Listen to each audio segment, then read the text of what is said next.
ചാപ്പക്കാൽ കുഞ്ഞഹമ്മദിന്റെ നിർമ്മാണം പുരോഗമിക്കുന്ന വീട്ടിൽ വന്നാൽ ഒരു മനോഹരമായ കാഴ്ച കാണാം. വയറിംഗ് ജോലി പുരോഗമിക്കുന്നതിനിടെ ഒരു പക്ഷി കുടുംബം സ്വിച്ച് ബോർഡിനെ കൂടാക്കി മാറ്റി. അമ്മക്കിളി അവിടെ മുട്ടയിട്ട് അടയിരുന്നു.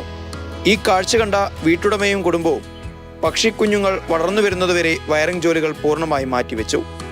തൊട്ടുപിന്നാലെ വനംവകുപ്പ് അധികൃതരെയും വിവരമറിയിച്ചു. അല്പ ദിവസത്തെ കാത്തിരിപ്പിനൊടുവിൽ മുട്ട വിരിഞ്ഞ് കിളിക്കുഞ്ഞുങ്ങൾ പുറത്തു വന്നു. വീട് കുടികൂടുന്നതിന് മുമ്പേ അമ്മക്കിളി വന്ന് കുടികൂടി. അതാണ് വളരെ സന്തോഷമുള്ള കാര്യം. ഇതിനെ കൂട്ടിലിട്ട് വളർത്തുന്നതിൽ എനിക്ക് സന്തോഷമൊന്നുമില്ല. അത് ഇവിടെ വന്നു, കിളി മുട്ടയിട്ടു, അത് വിരിഞ്ഞു. ഒരു കിളി വന്നിട്ട് ഇപ്പം 4 കിളി തിരിച്ചു പോകാമെന്ന്. അത് വീണ്ടും പ്രകൃതിയിലേക്ക് പോയാൽ വളരെ സന്തോഷമുള്ള കാര്യം. ഇതിന് വേണ്ടിയിട്ടായിരുന്നു ഒരു 1.5 മാസത്തോളമായിട്ട് ഞാൻ കാത്തിരുന്നത്. കുഞ്ഞിക്കിളികളുടെ താമസം ഇപ്പോഴും സ്വിച്ച് ബോർഡിനുള്ളിലെ കൂട്ടിൽ തന്നെയാണ്.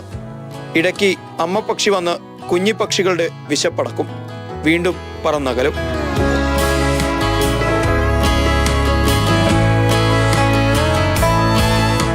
ഒന്നായി വന്നത് 4ആയി പ്രകൃതിയിലേക്ക് പോകും.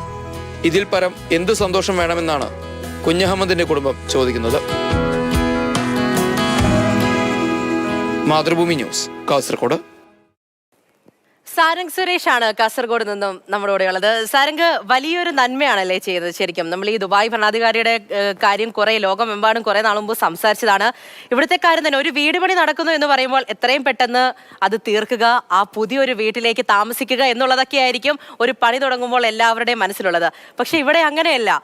തങ്ങൾക്ക് മുമ്പേ അവിടെ താമസമാക്കിയ ചിലരുണ്ട്. അവരുടെ കാര്യം ഭദ്രമാക്കിയിട്ട് മതി നമുക്കും എന്നുള്ളതാണ്. പൂജ, തീർച്ചയായിട്ടും. കാരണം ഒരു വീടിന്റെ ഇലക്ട്രിക്കൽ വർക്ക് എന്നൊക്കെ പറയുന്ന സമയത്ത് അത് ഫിനിഷിംഗ് വർക്കാണ്. അപ്പോൾ അത്രത്തോളം ആ ഒരു സമ്മർദ്ദം ഉണ്ടാവും ഗൃഹനാഥനൊക്കെ. അപ്പോൾ അത്തരത്തിലൊരു സാഹചര്യത്തിലാണ് ഈ സ്വിച്ച് ബോർഡിനകത്ത് കിളി കൂട് വെക്കുന്നതും മുട്ടയിടുന്നതൊക്കെ കാണുന്നത്. അപ്പോൾ പെട്ടെന്ന് ഒരാളെ സംബന്ധിച്ച് വലിയ പ്രഷർ ഉണ്ടാവും. ഒരു പക്ഷേയൊക്കെ തന്നെ കൂട് നശിപ്പിക്കാനുള്ള സാധ്യതകളൊക്കെ തന്നെയാണുള്ളത്. പക്ഷേ കുഞ്ഞഹമ്മദ് എന്ന് പറയുന്നത് തികച്ചും വ്യത്യസ്തനായിട്ടുള്ള ഒരാളാണ്. അദ്ദേഹത്തിന്റെ കുടുംബാംഗങ്ങളും തീരുമാനിച്ചൊരു കാര്യമുണ്ട്. അദ്ദേഹം പറയുന്ന ഏറ്റവും പ്രധാനപ്പെട്ട ഒരു കാര്യം എന്ന് പറയുന്നത്, ഞങ്ങളെക്കാൾ മുന്നേ ഈ വീട്ടിൽ താമസമാക്കിയ ആളുകളാണ് അവർ.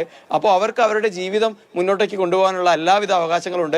അതിന് ഞങ്ങൾ അവരെ സഹായിക്കുക മാത്രമാണ് ചെയ്യുന്നതെന്ന് പറയുന്നുണ്ട്.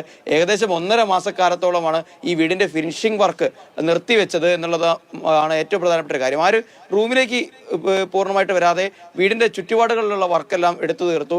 പിന്നീട് മുട്ടയിട്ട് കിളികൾ ഇപ്പോൾ കിളിക്കുഞ്ഞുങ്ങളായി. കിളിക്കുഞ്ഞുങ്ങൾ പുറത്തേക്ക് ഇര തേടി തുടങ്ങി പോയിട്ടില്ല.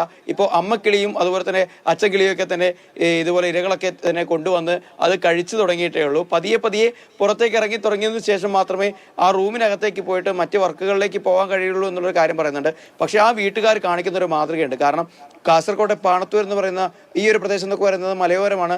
സാധാരണക്കാർ അപ്പോൾ അവിടെ നടക്കുന്ന ഇത്തരത്തിലുള്ള ഒരു ഏറെ സന്തോഷകരമായിട്ടുള്ള എല്ലാവർക്കും മാതൃകയാക്കാൻ കഴിയുന്ന ഒരു വാർത്ത പുറത്തേക്ക് എത്തണമെങ്കിലൊക്കെ തന്നെ നമ്മൾക്ക് ഒട്ടേറെ പരിമിതികളുണ്ട്. ഇപ്പോൾ ദുബായ് ഭരണാധികാരിയുടെ വിവരം നമ്മൾ ലോകം മുഴുവൻ അറിഞ്ഞതാണ്. അതുപോലെ സമാന മനസ്കരായിട്ടുള്ള എല്ലാവർക്കും മാതൃകയാവുന്ന ലോകം മുഴുവൻ തീർച്ചയായും സാരംഗ് മാതൃകയാക്കേണ്ട ഒരു കുടുംബം തന്നെയാണ്. എന്തായാലും വലിയൊരു കാര്യം തന്നെയാണ് കുഞ്ഞഹമ്മദും കുടുംബവും ചെയ്തിരിക്കുന്നത്.